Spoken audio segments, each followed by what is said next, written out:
प्रधानमंत्री नरेंद्र मोदी कल जारी करेंगे पीएम किसान सम्मान निधि की 21वीं किश्त। देश भर के 9 करोड़ किसानों को मिलेगा सीधा लाभ। 18,000 करोड़ रुपए का लाभ मिलेगा 9 करोड़ किसानों को।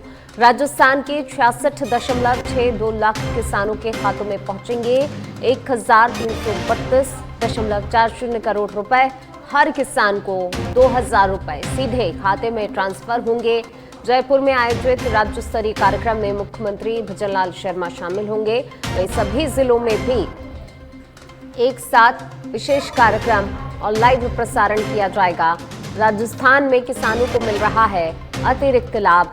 पीएम किसान सम्मान निधि से 3,000 रुपए अतिरिक्त प्रतिवर्ष मिल रहे हैं किसानों। तो देखिए एक बार फिर जो है किसानों के लिए प्रधानमंत्री नरेंद्र मोदी लाभान्वित करने वाले हैं। पीएम किसान सम्मान निधि की राशि जो है किसानों के खातों में ट्रांसफर की जाएगी और कल जारी करेंगे पीएम किसान सम्मान निधि की 21वीं किश्त। देश भर के 9 करोड़ किसानों को इसका सीधा लाभ मिलेगा। 18,000 करोड़ रुपए का सीधा लाभ जो है देश के तमाम किसानों को कल मिलने वाला है। राजस्थान की अगर बात की जाए 66.62 लाख किसान लाभान्वित होने वाले हैं। हर किसान को 2,000 रुपए सीधे खाते में ट्रांसफर किए जाएंगे। जयपुर में भी राज्य स्तरीय कार्यक्रम आयोजित होगा जिसमें मुख्यमंत्री भजनलाल शर्मा शामिल होंगे और पीएम किसान सम्मान निधि का सीधा लाइव प्रसारण जो है वो दिखाया जाएगा।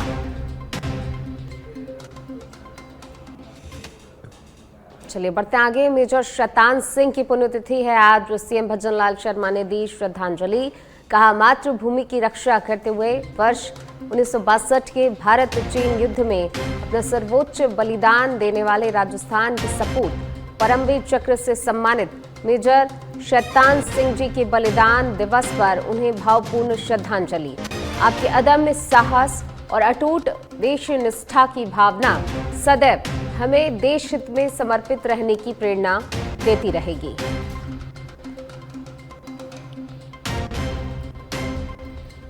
तो देखिए आज शैतान सिंह की पुण्यतिथि पर मुख्यमंत्री भजनलाल शर्मा ने उन्हें नमन किया। पुण्यतिथि है आज मेजर शैतान सिंह की। सीएम भजनलाल शर्मा ने श्रद्धांजलि अर्पित की, उनको याद किया, उनके कार्यों को याद किया। कहा मातृभूमि की रक्षा करते हुए वर्ष 1962 के भारत चीन युद्ध में अपना सर्वोच्च बलिदान देने वाले राजस्थान के सपूत परमवीर चक्र से सम्मानित मेजर शैतान सिंह के बलिदान दिवस पर उन्हें भावपूर्ण श्रद्धांजलि अर्पित करता हूं। आपके अदम्य साहस और अटूट देश निष्ठा की भावना सदैव हमें देश में समर्पित रहने की प्रेरणा देती रहेगी।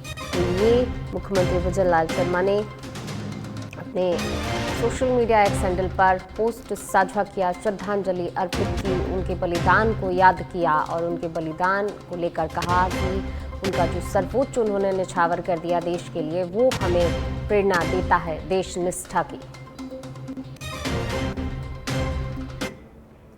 बढ़ेंगे आगे। जयपुर स्थापना दिवस से आज सीएम भजनलाल शर्मा ने जयपुर स्थापना दिवस की बधाई दी है प्रदेशवासियों को, देशवासियों को। कहा परंपराओं से समृद्ध सांस्कृतिक विरासत, शौर्य की धरा और अद्वितीय वास्तुकला के लिए विश्व प्रसिद्ध गुलाबी नगरी जयपुर की स्थापना दिवस पर सभी प्रदेशवासियों को हार्दिक शुभकामनाएं। देखिए गुलाबी नगरी का स्थापना दिवस और इसको लेकर मुख्यमंत्री भजनलाल शर्मा ने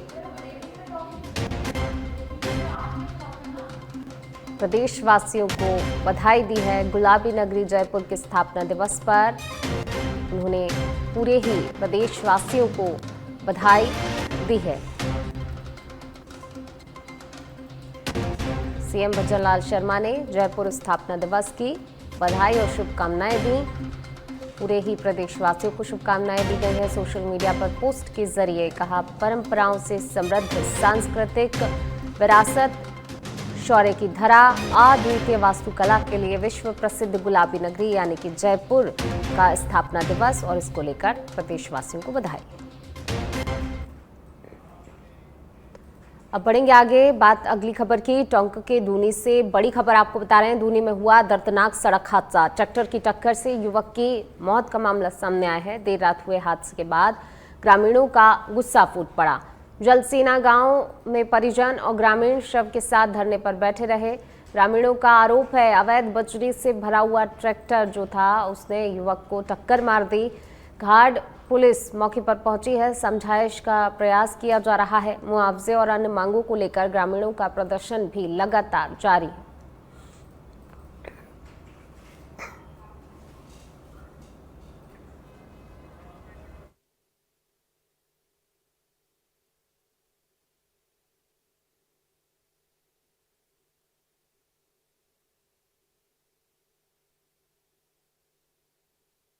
दूनी में ये दर्दनाक सड़क हादसा हुआ है। ट्रैक्टर की टक्कर से युवक की मौत हो गई और जिसको लेकर देखिए ग्रामीण जो हैं काफ़ी ज़्यादा आक्रोशित हो गए। उनका कहना ये कि अवैध बजरी से भरा हुआ ये ट्रैक्टर था जिसने युवक को टक्कर मार दी।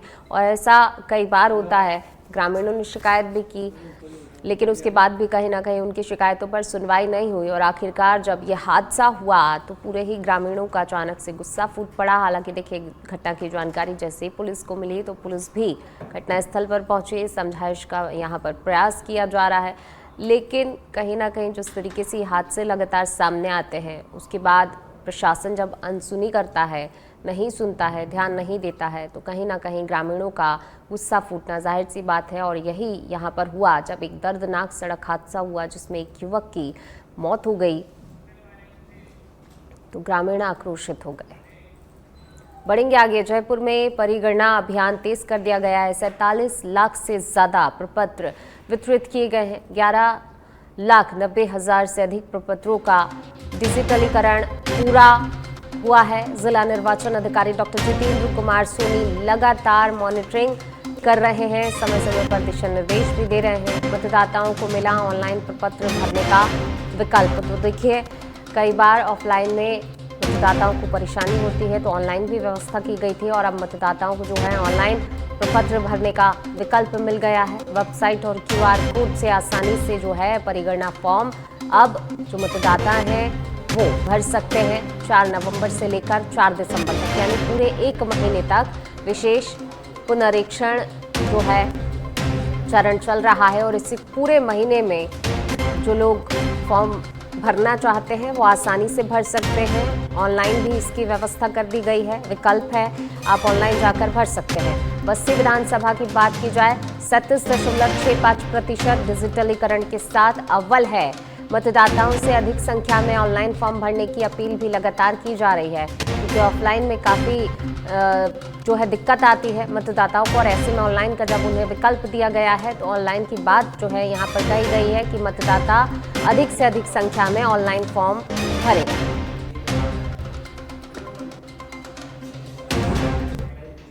बढ़ेंगे आगे, केंद्रीय मंत्री अर्जुन मेघवाल पहुंचे हैं वासुदेव देवनानी के आवास पर। अर्जुन मेघवाल ने जताई है शोक संवेदना। वासुदेव देवनानी की पत्नी के निधन पर अपनी संवेदना उन्होंने जताई है।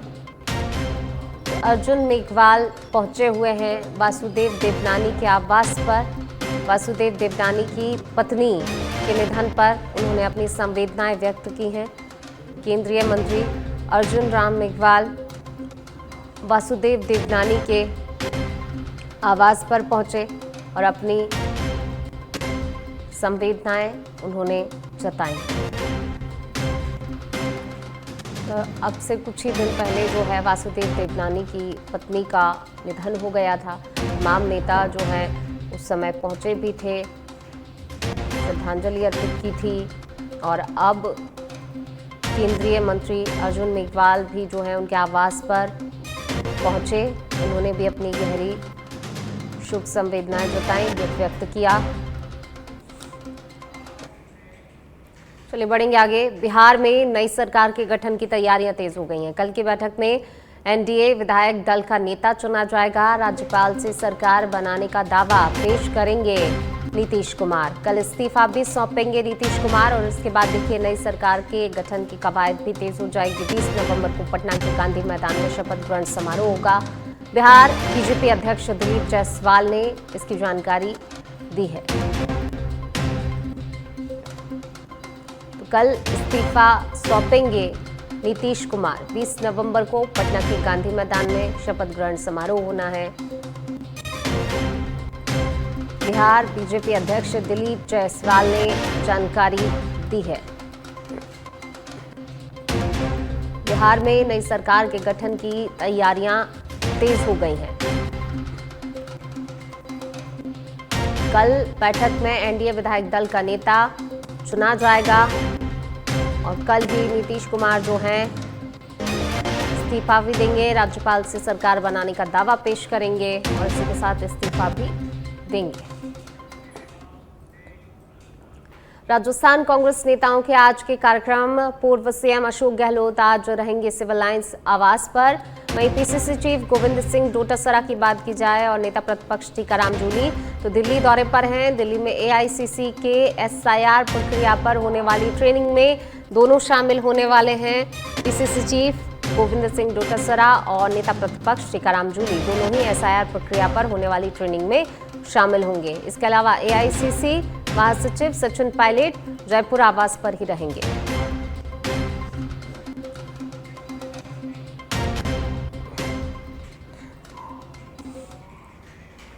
बढ़ते आगे, जयपुर से खबर। आरटीई में चयनित बच्चों का अब तक नहीं हुआ है प्रवेश।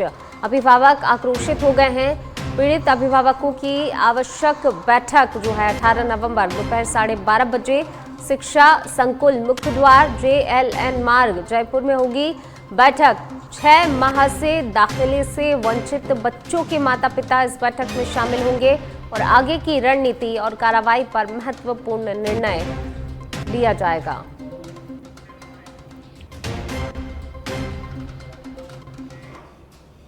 चलिए बढ़ते हैं आगे, बात अगली खबर की। जैसलमेर के मोहनगढ़ से खबर है, जहां नहरी क्षेत्र में अलग अलग स्थानों पर हुए सड़क हादसों में 4 लोग गंभीर रूप से घायल हो गए।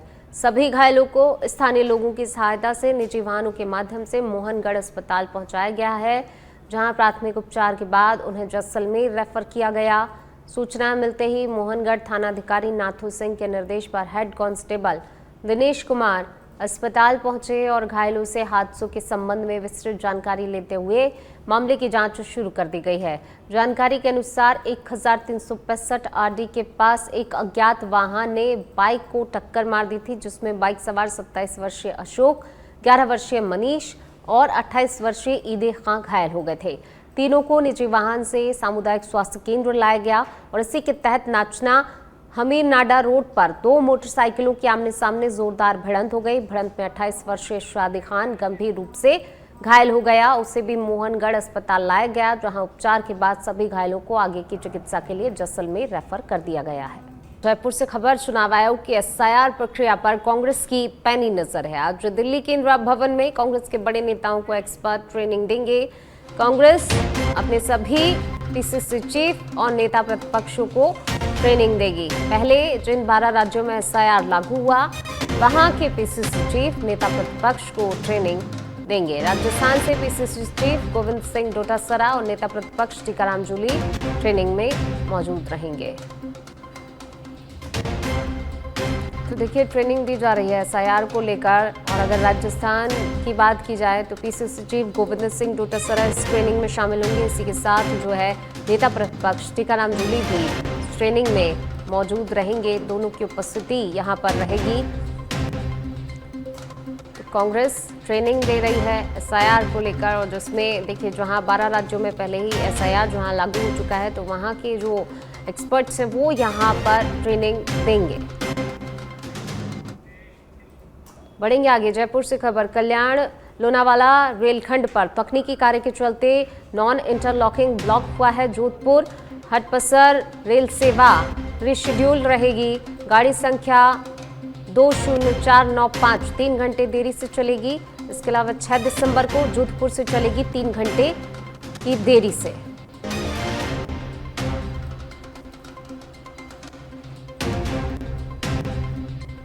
तो 3 घंटे की देरी से ये ट्रेन चलेगी और 6 दिसंबर को जोधपुर से 3 घंटे लेट चलेगी।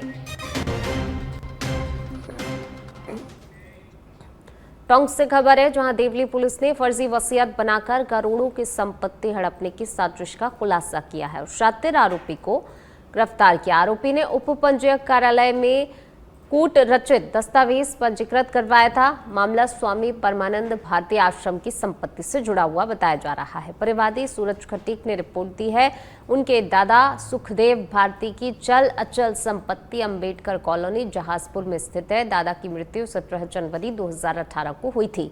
जब वारिस संपत्ति का बंटवारा करना चाहते थे, तब सुखदेव के पौत्र अमित कुमार पुत्र कन्हैया लाल ने 1 दिसंबर 2023 को पंजीकृत वसीयत पेश की, जिसमें दावा किया गया कि सारी संपत्ति उसके नाम हो गई। देवली सीओ हेमराज मुंड के निर्देश पर थानाधिकारी दौलत राम गुर्जर के नेतृत्व में गहन जांच की गई। पुलिस ने संबंधित व्यक्तियों से पूछताछ, सरकारी रिकॉर्ड की जांच, विधिवत प्रयोगशाला की सहायता से फर्जीवाड़े के निश्चयात्मक तथ्य उजागर किए हैं। आरोपी को गिरफ्तार कर आपराधिक प्रकरण दर्ज किया है। ने दर्ज करवाया था कि उसके स्वर्गीय दादा सुखदेव भारती जी, जो पहले एक परमानंद आश्रम के नाम से जगह है, वहाँ पे गद्दी नसीब थे, उनकी डेथ के पश्चात उन्होंने डेथ से पहले एक उनका जो पौत्र था अमित कुमार, उसको वहाँ पे बिठाया था सरपंच के तौर पर, और कालांतर में उसने उनके नाम की एक फर्जी वसीयत तैयार कर ली। ऐसे आरोप थे। जब हमने गहन अनुसंधान किया तो अनुसंधान के दौरान अमित कुमार का ये कहना रहा कि ये वसीयत सही है और उसके दादा सुखदेव भारती जी चोरी की वारदातें लगातार बढ़ती जा रही हैं। पुलिस एडीजी के बाड़मेर पहुंचते ही चोरों ने पुलिस को सीधी चुनौती देते हुए बीती रात एक बड़ी चोरी को अंजाम दिया है। 2 अज्ञात चोर बाड़मेर विधायक प्रियंका चौधरी के घर के पास से एक बोलेरो गाड़ी चुरा ले गए। वारदात पास में लगे हुए सीसीटीवी कैमरे में स्पष्ट रूप से कैद हो गई। पुराना जाटावास निवासी सतीश सोनी, जिनकी 2006 मॉडल बोलेरो थी, उन्होंने बताया कि गाड़ी घर के बाहर ही खड़ी हुई थी। देर रात करीब 3 बजे 2 युवक वहां पर पहुंचे, बोलेरो का लॉक तोड़ा और गाड़ी स्टार्ट कर फरार हो गए। फुटेज में साफ तौर पर दिखाई देता है कि गाड़ी ले जाने से पहले एक युवक नीचे उतरकर गली में खड़ी बाइक को हटाता है ताकि बोलेरो आसानी से निकल सके। सुबह उठने पर जब गाड़ी नहीं मिली तो पीड़ित ने तुरंत ही कोतवाली थाना पुलिस को इस पूरे घटनाक्रम की जानकारी दी। सीसीटीवी देखने पर पता चला कि दोनों बदमाश गाड़ी को चौहट्टन चौराहे की तरफ लेकर फरार हुए हैं। पुलिस अब सीसीटीवी फुटेज के आधार पर अज्ञात चोरों की तलाश कर रही है, लेकिन फिलहाल बोलेरो गाड़ी का कोई भी सुराग नहीं मिल पाया है। वारदात के बाद शहरवासियों में बढ़ती चोरी की घटनाओं को लेकर चिंता और आक्रोश व्याप्त है। 3 बजे के करीबन 2 अज्ञात लड़के आए हैं। उन्होंने बोलेरो हमारे घर के आगे खड़ी थी, उठाई और प्रियंका जी के घर के आगे फाटक जो आगे जाता है वहाँ से होके पीछे वाली गली से बोलेरो लेके चले गए हैं और रिपोर्ट करवाने गए हैं। अभी सूचना 8 बजे हमने जब गाड़ी को देखा तो गाड़ी नहीं थी।